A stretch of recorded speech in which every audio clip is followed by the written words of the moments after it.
Yuk bersama-sama kita bersyukur dan menyanyikan pujian ini kepada Tuhan. Tuhan, aku rela mengosongkan bejana jiwaku ini dari segala keinginanku. Jangan cuma selalu terfokus kepada pengajaran, kepada penginjilan, kepada mujizat, tetapi jangan lupa ada satu hal yang Tuhan lakukan. Menghardik, mencelikkan mata orang-orang yang merasa dirinya paling pintar, ahli-ahli Taurat dan orang-orang Farisi. Ini saudaraku, ya, diberkati channelnya. Amin, amin. Ya, channel yang dia buat pelayanan medsos, baik dalam karirnya, dalam pelayanannya, diberkati. Ya, semua pemirsa yang menyaksikan ini, tolong subscribe dan notifikasi biar jadi berkat lebih banyak orang. Tuhan berkati ya. Yuk bersama-sama kita bersyukur dan menyanyikan pujian ini kepada Tuhan. Tuhan, aku rela mengosongkan bejana jiwaku ini dari segala keinginanku dan semua hasrat pribadiku. Tuhan penuhi, Tuhan penuhi kami dengan gairah surgawi nan suci, agar apapun tak ku ingini lagi, hanya Engkau hartaku abadi. Saat ku pulang menghadap Bapa, hanya Yesus yang ku miliki. Kerinduan hatiku, kehausan jiwaku, dapat ku memandang wajah-Mu. Saat kami pulang menghadap Bapa, hanya Yesus yang ku miliki. Kerinduan hati kami, kehausan jiwa kami, dapat kami memandang wajah-Mu. Amin. Terima. Shalom saudaraku yang kekasih di dalam Tuhan Yesus Kristus. Senang kembali berjumpa dengan saudara semua dalam channel Pastor DHI. Sebelum kita masuk dalam pembahasan firman Tuhan pagi hari ini, saudara, saya akan berdoa buat Bapak Paulus Umbu yang minta didoakan agar bisa terbebas dari hal-hal yang tidak benar, ya, keterikatan yang tidak setia mungkin dengan pasangannya. Ya. Saya percaya bahwa masih banyak saudara-saudara di luar sana yang mengalami hal ini, dan salut dengan Pak Paulus yang berani menulis di kolom komentar, dan Tuhan melihat kerinduan hatimu, Pak Paulus. Anda akan dipulihkan dan Anda akan ditolong oleh Tuhan untuk hidup di dalam kesucian pernikahanmu. Saudara yang mengalami masalah seperti ini, sekali lagi arahkan tanganmu di layar dan kita akan berdoa sama-sama. Bapa, di dalam nama Tuhan Yesus yang kami sembah, saat ini hamba-Mu berdoa buat Bapak Paulus Umbu yang saat ini mungkin sedang terikat Tuhan dengan hal-hal yang tidak benar, ketidaksetiaan terhadap pasangan. Saat ini aku berdoa di dalam nama Tuhan Yesus, pulihkan Bapak Paulus sehingga dia bisa terbebas Tuhan dari dosa dan keterikatan itu di dalam nama Yesus.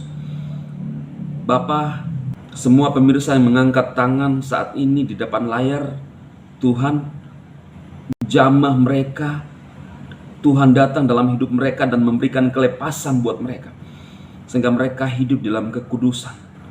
Kami bisa berkenan di hadapan Tuhan sampai Engkau datang yang kedua kalinya. Tuhan, Engkau mendapati kami setia dan tidak bercela. Di dalam nama Tuhan Yesus, kepada Bapa Yahweh. Amin. Saudara percaya bahwa ketika Anda percaya dan ingin dilepaskan sungguh-sungguh, percaya mujizat Tuhan itu akan terjadi. Izinkan hidupmu untuk mau berubah, ya. Ketika ada tawaran-tawaran, ketika ada godaan-godaan, Anda melihat pasangan jenismu, jangan merenungkan, jangan membayangkan lebih dalam lagi. segera menghindari itu. Cari kesibukan yang lain. Kalau Anda punya nomor-nomornya, segera buang nomor-nomor itu. Sehingga kita bisa hidup di dalam kesucian bersama dengan pasangan kita, saudara. Tidak ada yang mustahil. Engkau sudah dilepaskan. Amin. Saudara, beberapa hari yang lalu saya mengupload video. Kemudian ada yang berkesaksian di video itu, menulis di kolom komentar, Bapak Banget Huta Barat. Dia tulis seperti ini. Pak Pendeta Stephen, saya hanya seorang jemaat. Anak saya pernah sakit keras dan 15 menit tidak bernafas. Di umur 2 tahun semua orang bilang anak saya sudah tiada. Saya berdoa, Tuhan, saya serahkan hidupnya kepadamu. Sewaktu saya berdoa sepertinya ada yang membisikkan ke telingaku. Embus mulutnya buat nafas buatan. Saya embusi mulut anakku ini berkali-kali, perutnya pun kembang kempis. Puji Tuhan, anak saya bernafas lagi, sakitnya pun sembuh. Sekarang umur anakku sudah 12 tahun. Inilah mukjizat yang luar biasa dari Tuhan. Tuhan melihat ketulusan hati saya. Kita harus percaya mukjizat itu nyata. Kalau tidak percaya berarti dia tidak memahami isi Alkitab. Pastor Andi dipilih Tuhan, hamba yang percaya dan hati yang tulus. Tuhan memberkati kita semua. Haleluya. Amin, amin, amin. Ini adalah kesaksian luar biasa dari Bapak Banget Huta Barat, di mana saat itu anaknya umur 2 tahun sudah tidak bernafas, dan orang mengatakan sekelilingnya bahwa sudah meninggal. Dia menyerahkan anaknya kepada Tuhan, dan ada suara bisikan, hembusi anak itu, dan benar anak itu bisa hidup kembali, saudara. Ini sesuatu yang luar biasa. Dan yang luar biasanya lagi bahwa Bapak Huta Barat ini hanyalah jemaat biasa dan bukan masuk dalam golongan hamba-hamba Tuhan yang berkhotbah di depan banyak orang. Ini membuktikan bahwa kuasa Tuhan itu bekerja dari dulu, sekarang, sampai selama-lamanya. Bukan kepada hamba-hamba Tuhan yang mungkin Anda merasa bahwa hamba Tuhan adalah seorang yang spesial. Firman Tuhan berkata bahwa siapa yang percaya dan dibaptis, mereka akan menerima kuasa. Dan dia melakukan hal-hal yang ajaib. Saudaraku, kesaksian membuat musuh-musuh kita atau iblis gemetar. Dan di dalam Injil Matius pasal yang ke-24 ayat 14 dikatakan begini. Dan Injil kerajaan ini akan diberitakan di seluruh dunia, menjadi kesaksian bagi semua bangsa. Sesudah itu barulah tiba kesudahannya. Tujuannya untuk menginjil apa? Supaya orang percaya kepada Yesus Kristus bahwa Dia adalah Tuhan. Kenapa terjadi mujizat-mujizat? Supaya orang percaya bahwa pembuat mujizat itu sumbernya dari Tuhan. Saudara bisa melihat kisah para rasul. Murid-murid Tuhan Yesus dipakai oleh Tuhan melakukan tanda-tanda dan mujizat-mujizat yang heran, yang luar biasa. Sehingga banyak orang berbondong-bondong untuk datang kepada murid-murid Yesus. Sehingga mereka percaya kepada Yesus. Mujizat itu adalah suatu tanda orang percaya. Kalau tidak ada mujizat yang Anda kerjakan, masih kurang menurut saya, saudara. Tidak cukup kita hanya berkoar-koar dari atas mimbar, tapi ada tanda bagi orang yang percaya itu. Menurut saya tidak mau sibuk mencela orang-orang yang bagaimana model ibadahnya, mau getar-getar, mau bagaimana. Itu pengalaman dia dengan Tuhan. Terserah, saya tidak mau menghakimi orang lain. Tetapi saya mau meluruskan ketika ada pernyataan-pernyataan yang menyampaikan bahwa mujizat itu tidak ada, bohong. Itu perlu saya luruskan bahwa di dalam Alkitab mujizat itu ada sampai sekarang, dan itu adalah tanda buat orang yang percaya bahwa kita disertai oleh Tuhan Yesus Kristus.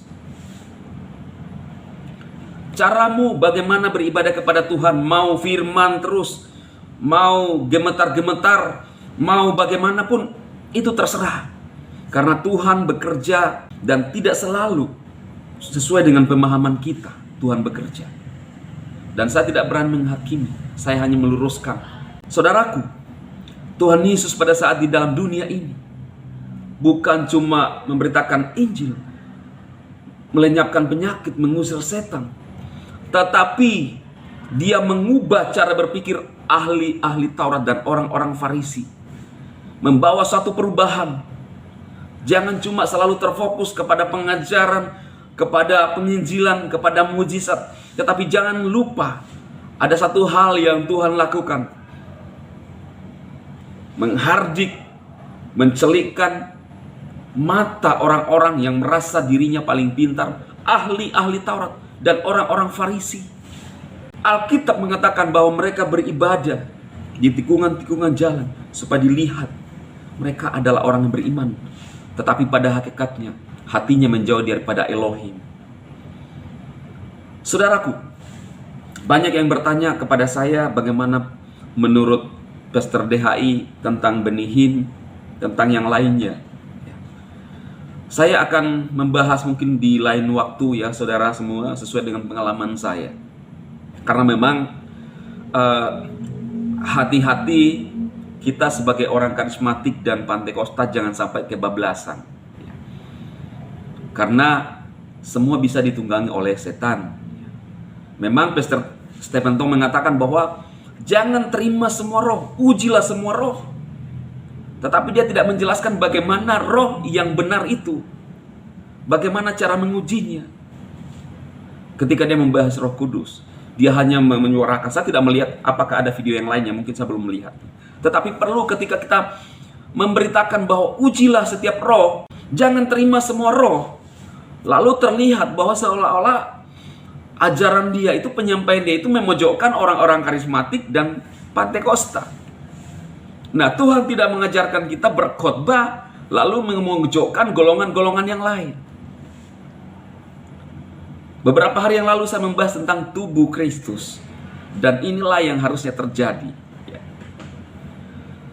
Nanti pada ajaran-ajaran berikutnya, saudaraku, saya akan menjelaskan ya tentang Roh Kudus, tentang bahasa roh ya. Saudaraku, di lain waktu saya akan membahas tentang bahasa roh, buah roh atau Roh Kudus yang saya tahu dan saya alami, saudara ya. Jadi pastikan saudara selalu mengikuti video-video ini untuk memberikan pencerahan kepada kita semua bagaimana Tuhan bekerja buat kehidupan kita. Kita dipanggil bukan menjadi orang Kristen yang berdiam diri, tetapi firman Tuhan bilang bahwa bersaksilah, dan lewat tanda-tanda yang kita punya itu Tuhan percaya orang bisa datang kepada kita bahwa Yesus dan mengaku bahwa Yesus adalah Tuhan. Yesus yang mana? Ada yang bertanya, Yesus yang mana? Ya, Yesus Kristus. Siapa lagi yang diberitakan kalau bukan Yesus Kristus dari Nazaret? Jadi seperti itu, saudara. Semoga firman Tuhan pagi hari ini, renungan hari ini mungkin lihat pada jam yang berbeda, memberkati Anda semua, dan Anda yang terikat dilepaskan dari setiap belenggu-belenggu itu. Buka hatimu. Jangan cuma sibuk mengamat-amati saya, tetapi ketika saya menyampaikan firman dari media sosial, pasang HP-mu dan terima itu, dan itu akan terjadi. Sebab firman Tuhan bukan cuma untuk diketahui, bahkan terjadi perdebatan di mana-mana. Siapa yang mencabut nyawa Yesus itu tidak berpengaruh untuk keselamatan kita, saudara. Yesus menyerahkan nyawanya. Kalau dia menyerahkan nyawanya, ya siapa yang mencabut nyawa dia? Yesus menyerahkan nyawanya, tidak ada yang mencabut. Tidak usah sibuk. Kemudian ketika kita nanti mati, siapa yang menjemput, di mana kita duduk dan lain-lain. Jangan kita sibuk dengan hal-hal yang tidak berfaedah untuk keselamatan kita. Justru yang harus kita lakukan adalah bagaimana hidup kita ini benar di hadapan Tuhan. Ketika kita hidup di dalam perselingkuhan atau persinahan, ini yang bagaimana kita untuk bisa keluar dari sana. Kita terus melakukan kebohongan. Kita terus melakukan hal-hal yang jahat. Ini yang kita harus sibuk bagaimana untuk kita bisa keluar dan menjadi orang yang seperti Kristus inginkan. Bagaimana hidup kita bisa dekat dengan Tuhan, Elohim, agar kita layak. Ketika Tuhan datang, dia menjemput kita masuk dalam kerajaannya bersama-sama. Inilah yang esensi dalam kehidupan manusia. Semoga firman ini memberkati Anda semua. Tuhan memberkati. Amin.